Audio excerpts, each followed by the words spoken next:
wabarakatuh. Nama saya Dimas Panca. Kali ini akan menjelaskan decoder. Lebih khususnya itu decoder kedua, keempat.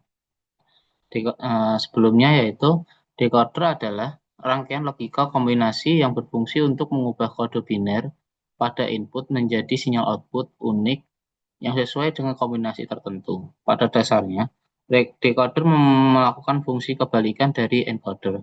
Jika encoder mengubah sinyal one hot menjadi kode biner, maka decoder mengubah kode biner menjadi one hot, sinyal one hot. Istilah one hot itu berarti hanya satu jalur output yang berada pada logika 1 pada satu waktu, sementara output lainnya berada pada logika 0. Decoder banyak digunakan pada sistem digital seperti pengalamatan memori, pengaturan display, dan pengendalian perangkat berbasis kode biner. Dalam pembahasan ini, saya akan fokuskan pada 2-4 decoder sebagai contoh paling sederhana, meskipun konsepnya dapat diperluas ke ukuran yang lebih besar gitu. Nah, struktur dasarnya 2-4 decoder memiliki dua input data, yaitu A1 dan 0. A0 mewakili kode biner yang akan didekodkan, terus 4 output yaitu Y0, Y1, Y2, dan Y3, di mana setiap output mewakili satu kombinasi biner unik. Nah, untuk sinyal E-nya sendiri nanti mengaktifkan dan mengaktifkan rangkaian. Prinsip kerja decoder adalah membaca kombinasi biner pada input dan mengaktifkan hanya satu output yang sesuai, sementara output lainnya berada pada logika 0. Contoh, jika input A1,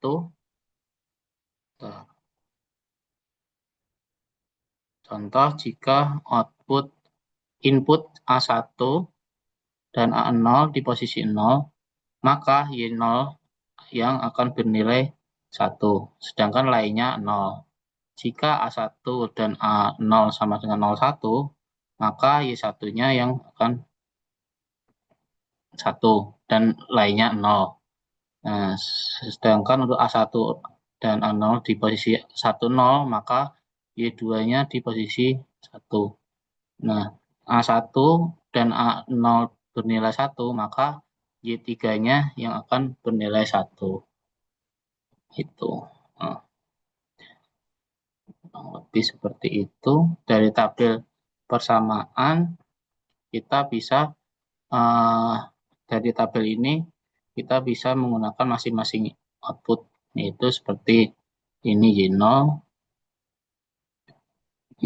sama dengan A1 not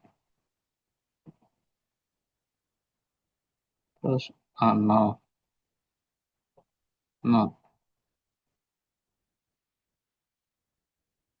terus itu 1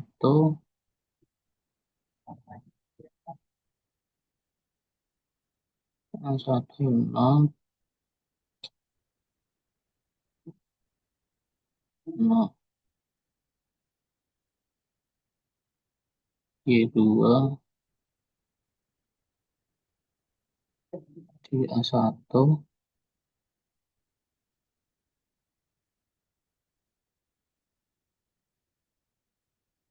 A0 not, sedangkan Y3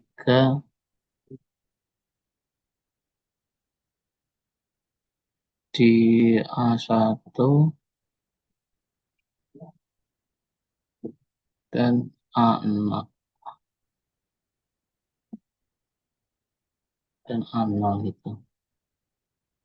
Nah, untuk membuat implementasi rangkaiannya dari 0 sampai Y3 itu yang telah dibuat bisa berarti membutuhkan 2 gerbang NOT, 1, 2 untuk A1 NOT dan A0 NOT itu, terus 4 gerbang N, 1, 2, 3, 4 untuk output Y0-nya sendiri dari Y0 sampai Y3, ya kan. Terus ini kita cek apakah benar persamaannya Y0, ini Y0 A0, terus ini NOT sesuai, terus AY1 A1-nya tuh, A1-nya aja yang not, enak tuh, ini A0-nya yang not, maka bentar deh, A0-nya not sesuai, ini kan dari sini sebelum not, sengaja tiganya tanpa not, dia melewati di belakang notnya itu sendiri,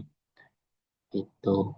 Nah, kurang lebih seperti itu sih di decoder. Kelebihan decoder yaitu pemetaan langsung, memudahkan penerjemah kode biner menjadi sinyal unik, mudah diimplementasikan karena menggunakan gerbang logika dasar, dan sangat berguna dalam pengalamatan memori. Namun kekurangan dari decoder sendiri, kapasitasnya itu tetap untuk jumlah output yang lebih besar, diperlukan penambahan input dan kompleksitas dari rangkaian. Nah, dari kompleksnya tentunya tidak fleksibel karena output aktif hanya satu dalam satu waktu. Terus aplikasi decoder bisa digunakan di berbagai sistem digital sekarang, seperti pengalamatan memori, mengaktifkan chip memori tertentu berdasarkan alamat biner, display 7 segmen, 7 segmen, mengubah kode biner menjadi pola nyala segmen. Terus pemilihan jalur data mengarahkan data ke modul tertentu. Pemilihan perangkat I/O mengontrol perangkat eksternal yang terhubung ke CPU.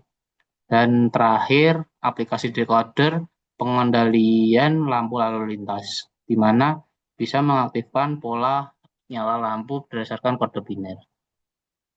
Kesimpulannya yaitu, decoder adalah rangkaian logika yang mengubah kode biner menjadi sinyal output unik dengan satu jalur aktif pada satu waktu. Pada contoh 2 atau 4 decoder, 2 input biner dapat menghasilkan 4 output yang berbeda dengan menambahkan sinyal. Enable kita dapat mengontrol kapan decoder aktif atau tidak. Fungsi decoder sangat penting dalam sistem digital yang memerlukan penerjemah kode biner menjadi aksi atau jalur tertentu. Dengan pemahaman tabel kebenaran, persamaan logika dan implementasinya, perancangan dapat memanfaatkan decoder dalam aplikasi mulai dari memori, display, hingga sistem kontrol. Terima kasih.